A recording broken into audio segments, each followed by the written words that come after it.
সাব্বাস, সাব্বাস বাংলাদেশ, সাব্বাস। পুলিশ মারছে স্টুডেন্টদের আর স্টুডেন্ট মারছে পুলিশদের কুত্তার মতো। এই কুত্তার মতো কামড়াকামড়ি করে মারামারি করে রাস্তার উপর পড়ে যাচ্ছে, রাস্তার উপর মারা যাচ্ছে। আর মজা মারছে ফজা ভাই ওই বিল্ডিংয়ের উপর বসে এসির মধ্যে দেখছে কতজন মানুষ মারা গেছে, কতজন ছাত্র মারা গেছে, কতজন পুলিশ মারা গেছে। এই পুলিশ এই ছাত্র কারা? আমাদের এই ভাই বোন আত্মীয় স্বজন বন্ধু বান্ধব, একই পরিবারে। বাবা ডিউটি করছে, এই আন্দোলনকে প্রতিহত করছে, আর ছেলে আন্দোলন করছে। পুলিশ মারা গেলে যেমন কষ্ট হচ্ছে আমাদের, একটা স্টুডেন্ট মারা গেলেও কিন্তু আমাদের কষ্ট হচ্ছে। সরকার লেলিয়ে দিয়েছে পুলিশ, আর বিরোধী দল সাপোর্ট করছে এই স্টুডেন্টকে। স্টুডেন্টরা যে আন্দোলন করছে এটা অবশ্যই একটি যুক্তি আছে। কেন মুক্তিযোদ্ধার নাতি পুতারা কুটা পাবে? এই কুটা থাকার কারণে দেশ আজ অচল হয়ে যাচ্ছে। অযোগ্য ব্যক্তিদেরকে বিভিন্ন গুরুত্বপূর্ণ পদে বসানো হচ্ছে, আর যোগ্য ব্যক্তিদেরকে কোনো মূল্য দেওয়া হচ্ছে না।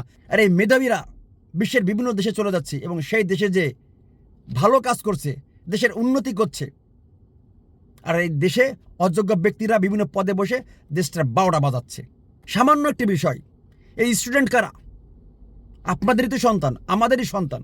তারা একটা আন্দোলন করছে, তাদের সঙ্গে বসেন, আলোচনা করেন, দেখবেন একটা সমাধান চলে আসবে। তা না করে পেঁচিয়ে ঘুষিয়ে দেশটাকে বিশৃঙ্খলা সৃষ্টি করেছেন, দেশটাকে ধ্বংস করেছেন আপনারা। আর বিরোধী দল যারা আছেন, আপনারা মনে করছেন যে ছাত্রদের সামনে এগিয়ে দিয়ে লেলিয়ে দিয়ে এই সরকারকে হটিয়ে দেবেন। এই আন্দোলনে কিচ্ছু হবে না, সরকারের কিচ্ছু হবে না। কী হবে? কিছু পুলিশ মারা যাবে, কিছু ছাত্র মারা যাবে। প্রায় 1 থেকে 150 ছাত্র মারা গিয়েছে। এই ছাত্র না হয়ে যদি সাধারণ মানুষ এরকম আন্দোলন করতো, তাহলে হাজার হাজার মানুষ কিন্তু আজ মৃত্যুবরণ করতো। কনস্টেবল মারা যাচ্ছে, যে ছাত্র মারা যাচ্ছে, এরা কিন্তু মধ্যবিত্ত পরিবারের সন্তান। কোনো ডিসি এসপি সাহেব কিন্তু মারা যাচ্ছে না, কিন্তু মন্ত্রী মিনিস্টারের ছেলেপেলে কিন্তু মারা যাচ্ছে না। মারা যাচ্ছে আমাদের মতো যারা মধ্যবিত্ত পরিবারের সন্তান, তারাই মারা যাচ্ছে। একজন কনস্টেবলকে উপর থেকে আদেশ দিচ্ছে, সেটা সে পালন করছে পরিবারের কথা চিন্তা করে। একজন স্টুডেন্ট, মধ্যবিত্ত পরিবারের স্টুডেন্ট, তারা ভবিষ্যতের কথা চিন্তা করে তারা কিন্তু এই আন্দোলন করছে। একজন কনস্টেবল যদি মারা যায়, তার পরিবারের 3 থেকে 4 জন মানুষ কিন্তু না খেয়ে মারা যাবে। একজন ছাত্র যখন মারা যায়, তখন পরিবারের কি অবস্থা হয়?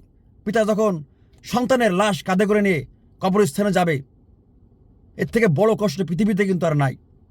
দেশে তো এখন শুরু হয়েছে 52-71 সালের মতো। পাকিস্তানের শাসকরা যেমন বাংলাদেশের ছাত্রদের পাখির মতো গুলি করে মেরেছে, এই 2024 সালে সেই একই অবস্থা শুরু হয়েছে। বাংলাদেশে পাকিস্তানের মতো হয়ে গিয়েছে। এটা কখনোই আমাদের কাম্য নয়। আমরা প্রবাসীরা প্রবাসে বসে বসে আঙ্গুল চুষবো, এছাড়া তো আমাদের কোনো উপায় নেই।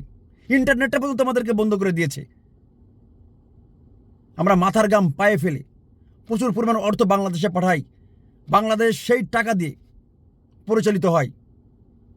আর আমাদেরকে বাংলাদেশ থেকে, একটি পরিবার থেকে আমাদেরকে আলাদা করে রাখছে। আমাদের পরিবার, আমাদের মা বাবা ভাই বন্ধু আত্মীয় স্বজন, কেউ সাথে আমাদের যোগাযোগ নাই। 2 দিন পরে শুনবো অমুক মারা গেছে, তমুক মারা গেছে। পিতা মাতা যখন সন্তানের উপর বারবার শুধু শুধু অত্যাচার করে, খারাপ ব্যবহার করে, মারধর করে, সেই সন্তানের কিন্তু একসময় আর ভয় থাকে না।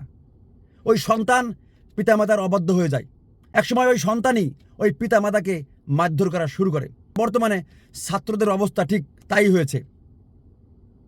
এখন এই ছাত্ররা কোনো আর্মি, পুলিশ, বিডিআর, কোনো সরকারকেই ভয় পায় না, কারণ তাদের আর ভয় নেই।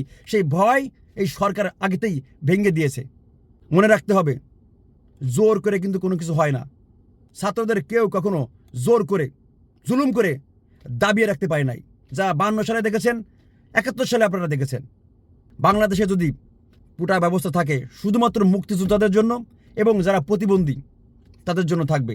অন্য কোনো মানুষের জন্য কোনো কোটা রাখা কোনো প্রয়োজন নেই। ছাত্রদের যে আন্দোলন, কোটা সংস্কার, এটি দেশের A to Z সব শ্রেণীর মানুষ, কামার কুমার থেকে শুরু করে সব শ্রেণীর মানুষ কিন্তু এটা সাপোর্ট করছে।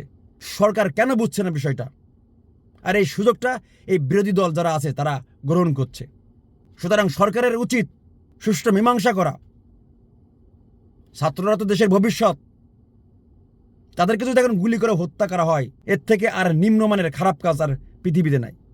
আর বর্তমানে বাংলাদেশের সেনাবাহিনী নামছে, সেনাবাহিনীদের আমি স্যালুট জানাই, তাদের উপর আস্থা ভালোবাসা আছে। আশা করি এই সেনাবাহিনী যে মর্যাদা, সে মর্যাদা তারা অবশ্যই রাখবে এবং দেশের ভিতর শান্তি শৃঙ্খলা বজায় রাখবে। আল্লাহর কাছে দোয়া করি আমাদের দেশ যেন আগের মতো শান্তি ফিরে আসুক। তো সবাই ভালো থাকবেন, সুস্থ থাকবেন, আবার দেখা হবে, কথা হবে নতুন ভিডিও নিয়ে। আল্লাহ হাফেজ।